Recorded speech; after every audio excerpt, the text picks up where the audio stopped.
मैं आज भी उसको पसंद करता हूँ। हाँ हाँ, तो भाई अगर तुम प्यार करते हो, ये जो जिंदगी हम जी रहे हैं ना, ये इसमें है आपका कसूर। ऐसे कौन रिजेक्ट करता है कि लड़की का बाप कुछ नहीं करता? हाँ तो ले और रिश्ता अपने माँ बाप को मना लो। क्या क्या बकवास कर रही हो?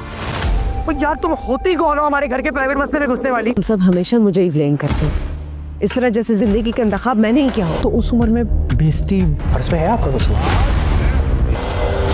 बच्चे खिलौनों से खेलते हैं, रंगों के बीच जाते हैं। आज तक मैं अपने बच्चों के लिए कुछ नहीं कर खान को एक बहुत मुश्किल कॉल करनी पड़ती है। उसे बताना है कि रिश्ता मंजूर नहीं है, और वजह क्या बताई जाती है कि लड़की का बाप कुछ नहीं करता। अब ये सिर्फ रिश्ते का इनकार नहीं था, ये तो पूरे खानदान की इज्जत पर हमला था। और जैसे ही रोहान ये बात फोन पर कहती है, सबूक गुस्से में आकर उससे फोन छीन लेता है, और बस यहाँ से गेम हाथ से निकल जाती है। और पता है, यहीं पर इस खानदान की सबसे बड़ी, सबसे खोखली बात सामने आ जाती है। बाहर से कोई बेइज्जती करता है तो उनको मिलकर उसका सामना करना चाहिए था, है ना? लेकिन नहीं, ये लोग एक दूसरे के ही खिलाफ हो जाते हैं। असल जंग बाहर वाले से नहीं, घर के अंदर ही शुरू हो जाती है। तो बाहर का मसला तो एक तरफ रहा, अब हम आते हैं घर के अंदर के असली तूफान की तरफ। ये कहानी है एक बेटे के इल्जाम की और एक माँ के सालों पुराने दर्द की।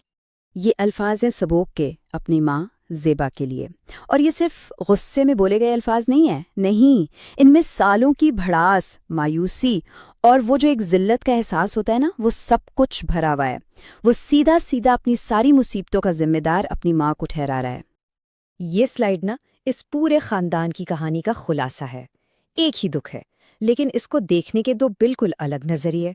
एक तरफ सबूक है जो समझता है कि उसकी माँ उसकी जिल्लत भरी जिंदगी की वजह है, और दूसरी तरफ ज़ेबा की सच्चाई है जिसने अपने बच्चों के लिए अपने शौहर जामी के साथ पूरी जिंदगी गुजार दी।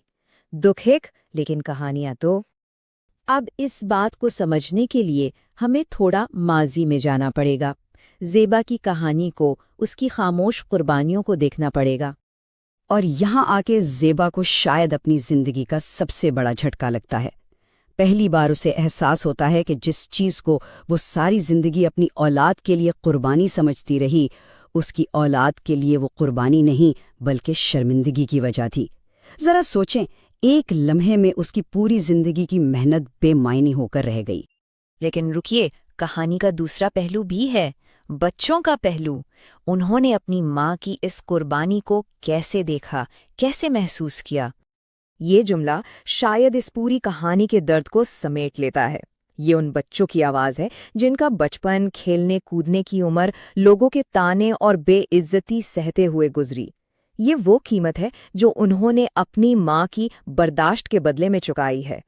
तो हासिल कलाम क्या है? इस पूरे तज्जिए का निचोड़ ये है कि इस खानदान का असल अलमिया, असल मसला ये है कि जिसे एक इंसान यानी माँ कुर्बानी समझ रही थी, उसी चीज़ को उसके बच्चे अपनी ज़िंदगी की सबसे बड़ी जिल्लत महसूस कर रहे थे। बस यहीं से सारा खानदान टूट गया। और आखिर में ये टीज़र हमें एक बहुत बड़े सवाल के साथ छोड़ जाता है। क्या ज़ेबा की सारी जिंदगी की कुर्बानियाँ वाकई बेकार गईं?